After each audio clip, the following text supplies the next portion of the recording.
the most important part in the healthcare for the Latinos is knowing that there are few barriers. One of them is lack of insurance. That's why they don't really follow up. That's why they don't have preventive medicine, beside everything that is in their culture. Then the language barriers, and they are very sensitive about that. They feel that there are people that might be biased against them or prejudiced against them because they don't speak English, or they have a heavy accent.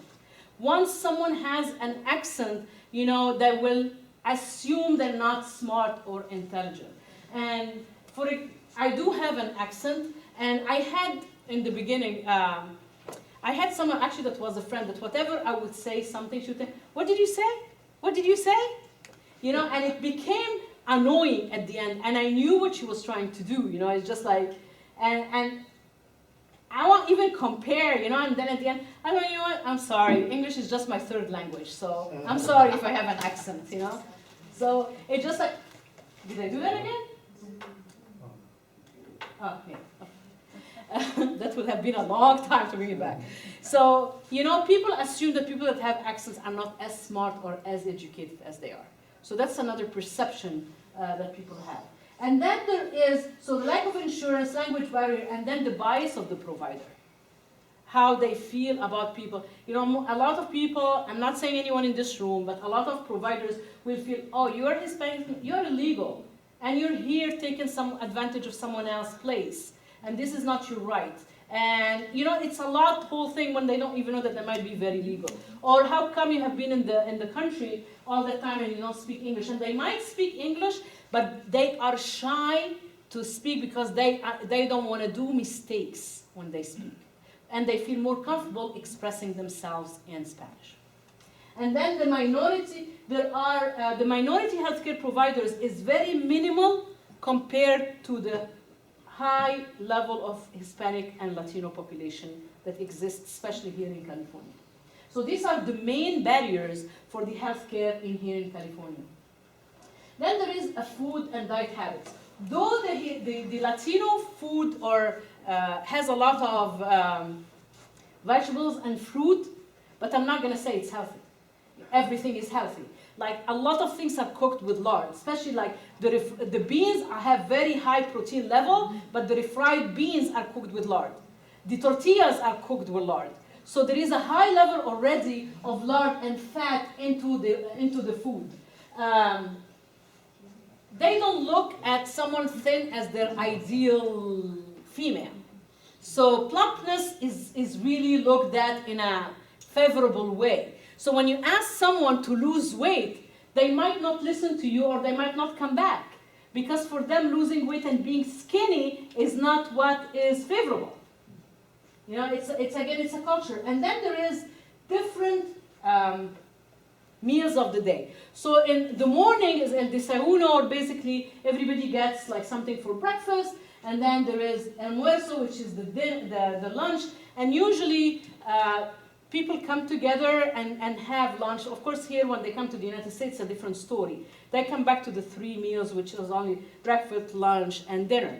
And then they have a siesta. Siesta is very big, where you actually sleep in the afternoon.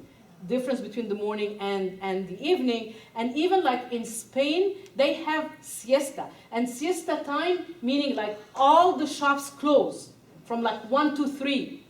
And they have break at work. They have break for 2 hours. People actually sleep, or like relax or rest for 2 hours, then they go back to work. So siesta is huge, and of course they lose all that when they come here to the United States because we don't have the siesta system. Then there is la cena. La cena is basically the dinner, and usually it can be at 9 o'clock, at 9 p.m. And it has everybody in there. It has to have the whole family in there. And then sobremesa, sometimes when you have people that come for dinner, it's an after-dinner drink or after-dinner pastry, and and it's just, they stay late. And it's basically, because they are very, personalismo plays a big role. If people go to visit, it's not like, oh, don't call me after, like, I don't call after 9 p.m. or I will leave before 9 p.m. It doesn't exist. And neighbors can knock on neighbors' doors 10, 11, even for just needing some sugar. So, and they don't need to call in advance. People will just knock at your door and will walk in, and you have to accommodate them with food or whatever you have in the house. Again, mi casa is su casa. So, alcohol and tobacco is usually used in parties. The usual food, like we know it, are basically the tamales, the tacos, the fajita, especially here. Though some of them are not really, really Hispanic food, they're just kind of Tex-Mex, like they call it, and it has been just created here. So, but the food is, chicken soup is given for when someone has cold or someone is ill, because it's a hot for a cold condition. They are very big on privacy. So if there is anything going on, especially if there is a mental illness in the family, they will not tell anyone around them, because it's a stigma of shame. Mental depression is not understood. Depression is a shame, and they will not share it with anyone around.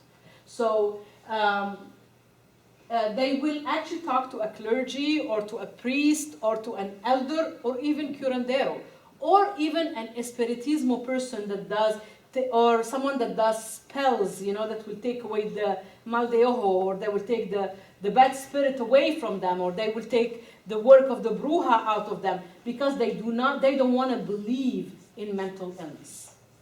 Okay, and they are very private, so if there is anything happening, they don't share it with others. They keep it, especially if it's bad, they keep it within the family. And that's why whatever something they sacrifice whatever they have to keep the privacy of their family. They're not used to the work of social workers.